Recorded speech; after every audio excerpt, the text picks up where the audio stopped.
DJ turn it up, better DJ bring it back. Tell the DJ turn it up, better DJ.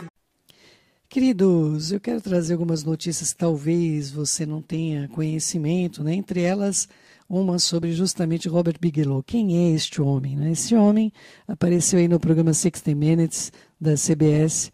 Ele é o CEO, né, que trabalha juntamente com a NASA, um bilionário estadunidense, quer criar uma espaçonave expansível, e ele disse acreditar que alienígenas inteligentes estão secretamente vivendo na Terra, né? E acabou sendo uma declaração bombástica, porque Robert Bigelow é uma pessoa de uma ligação muito profunda com a NASA, é uma pessoa que tem uma característica muito profunda com relação ao entendimento de situações que não são acessíveis à maior parte do público. Por isso eu gostaria de trazer essa informação para que você pudesse ter alguma reflexão sobre isso, pelo menos procurar a compreensão de que essas coisas estão ocorrendo. E vamos falar da próxima matéria agora com você, para que haja uma reflexão dentro do tema que nós estamos tratando nessa aula de hoje.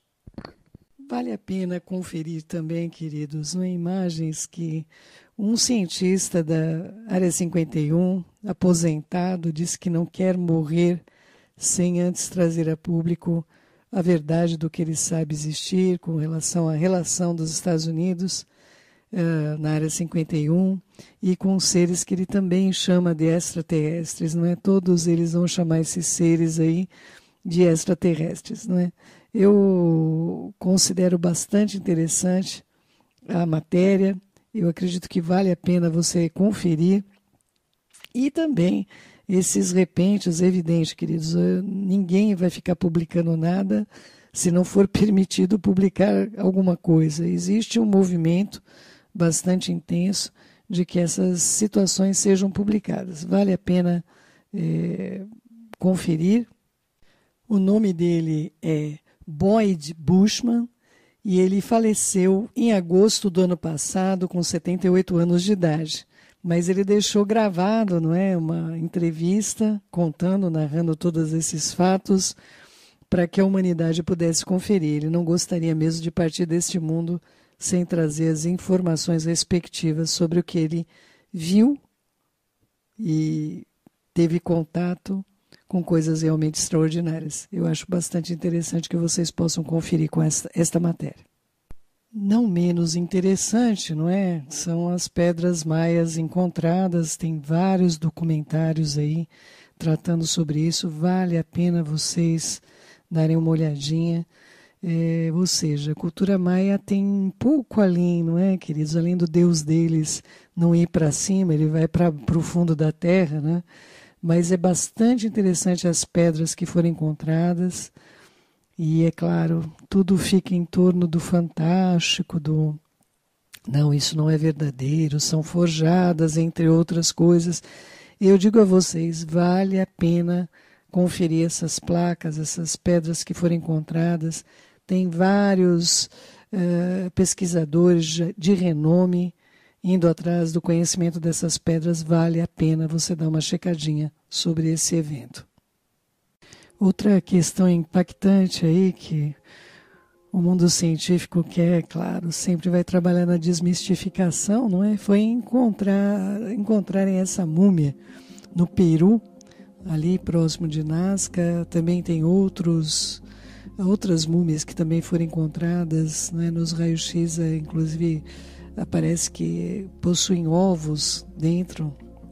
Essas são as linhas de Nazca, na região onde foram encontradas essas múmias, né? Esta múmia em especial, com 3 dedos bastante alongados, não sei quantos puderam acompanhar essas informações, um crânio também bastante alongado, nós vamos estar falando sobre isso também, e isso faz parte da história ali do Peru, esses seres com os 3 dedos em toda a sua expressão artística, sempre foram relatados como parte da sua ancestralidade, da experiência deles com esses seres, que é importante você ter conhecimento do que está acontecendo ali, né?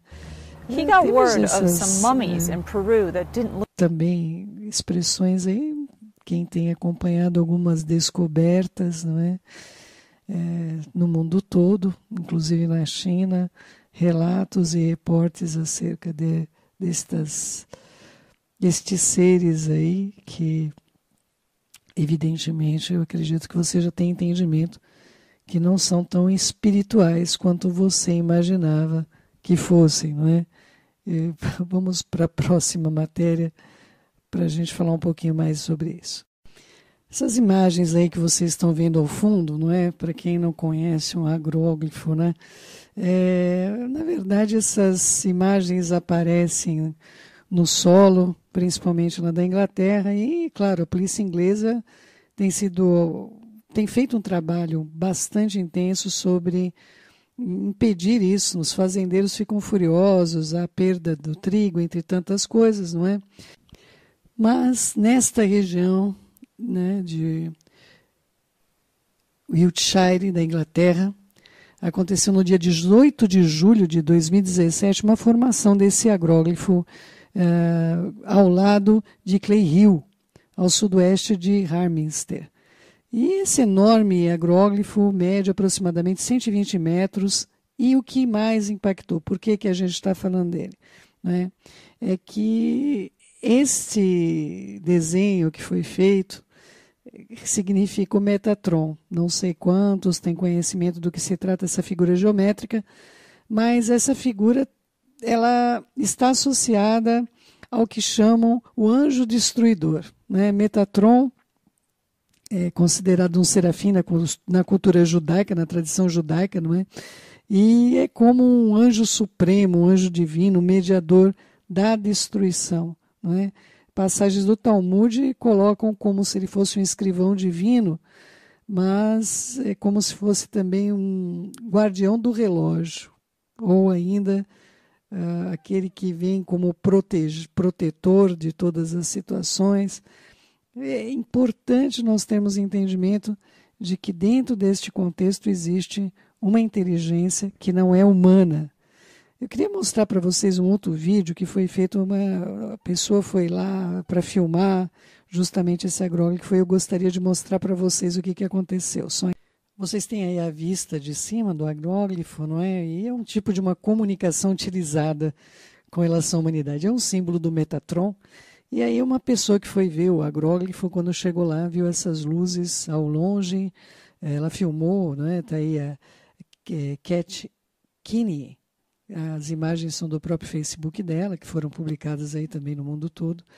E eu trouxe aqui para vocês particularmente, para que tenham um entendimento claro de que, independente de serem, que essa expressão é uma expressão humana e que realmente há muitos agróglifos que são feitos por causa da ação do homem, mas não agróglifos como esse, que são um método de comunicação e de enviar recados, principalmente ocorridos ali na Inglaterra. Vale a pena você procurar ter um pouquinho de entendimento acerca desta comunicação que existe com essas luzes que nós vamos estar tratando aqui no curso. Concluindo esse bloco, queria falar mais uma vez de uma cidade que aparece no céu da China, não é?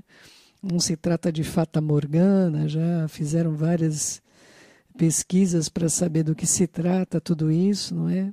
Tudo indica aí uma variação bastante inconstante no nosso domo, não é? Vamos tratar sobre isso no curso. Muito desespero das pessoas, né? Imagina, você começa a ver coisas no céu que não estão ali, mas vale a pena conferir. Eu espero que tenha sido útil para você. Tá bom, querido? Shalom.